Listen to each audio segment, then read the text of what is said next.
You cannot be loved by God and be the same before you were loved by God. You have been transformed. You are a new creature. So we love others differently.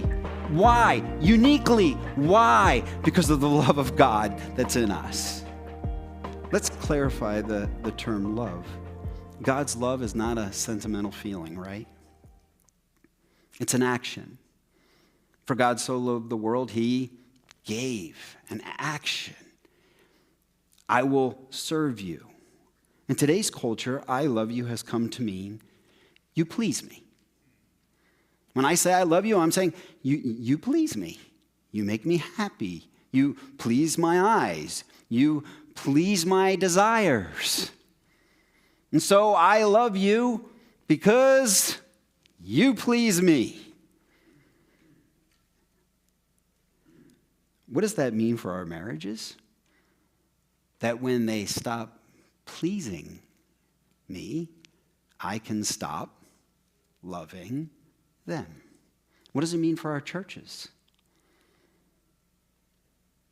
If this church stops pleasing me, then I can stop loving them. But that's not love. Look at verse 9. In this, the love of God was made manifest among us, that God sent his only Son into the world so that we might live through him.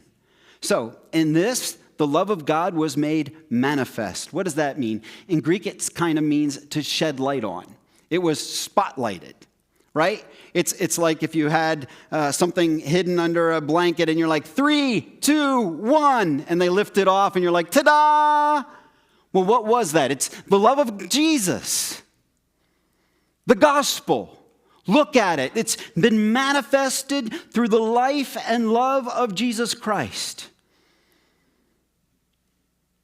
That's what true love looks like. God sent his only Son into the world so that we might live through him. And so we see a few things about this love. The first thing we see is that love sends. It doesn't send a text.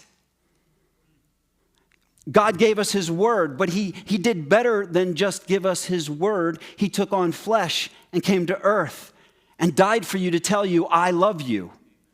In matters of the heart, you don't just send a messenger. He sent angels, but he himself came to hang on a cross to say, I love you. When I decided that I was going to ask Cheryl to marry me, I did not just write a little note, will you marry me? Check box yes or no. I did not send a good buddy. Hey, Brian's wondering if you want to get hitched. What do you think? I'll get back to him. No, I went. I kneeled down. I held the ring out. The very costly ring out. And I said, will you marry me over all the other guys in the world? Will you love me? And Jesus Christ came to this earth. And he said, will you allow me to love you? Love sends. Christianity isn't an allegiance to a moral philosopher and his belief system. No, when we are in Christ, we are transformed by his holy love. We are a new creature. We're made new in Christ. His love doesn't just fill us with warm, sentimental feelings. His love has the power to change you. It changes you. You cannot be loved by God and be the same before you were loved by God. You have been transformed. You are a new creature. So we love others differently. Why? Uniquely. Why? Because of the love of God that's in us. We have understood God's love. We have been impacted by God's love. It has transformed us. We have been given an eternal hope and an inheritance through God's love. We've been adopted into the family of God. We don't have to worry about, am I an orphan? Do I belong to God? Yes, I am now part of the family of God. Look, adoption can be a tricky thing. Many of you may have chosen to adopt a child. It's a precious and beautiful thing to do. It is a very Christ-like, God-like thing to do, to adopt a child. I remember talking to a friend, and his child was getting old enough where he decided that he was going to have the conversation with him and let him know that he was adopted. And he said, "Pastor, would you pray for me? This is a really hard conversation." He said, because his past is full of difficulty. He was left. He was abandoned. And often, if a child hears that, that becomes their identity. And they have this fundamental identity of abandonment. I was rejected. I was unwanted. I was left alone. I was left vulnerable. And he said, "So would you pray for that conversation?" And I said, "How did the conversation go?"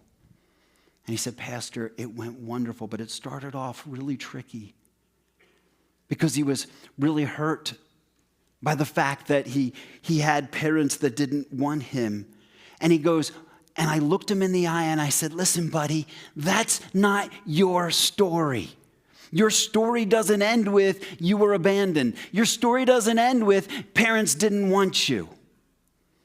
Your story ends with this: we see you, we chose you, and at great expense, we crossed oceans and did mounds of paperwork and spent whatever needed to be spent so that we could give you our name and give you a home and give you our love.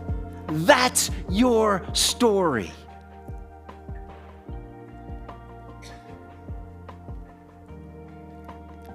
And that's what's true of you, brothers and sisters. God sent his son. He chose you uniquely, paid the unthinkable price to adopt you into his family. You see, true love sends.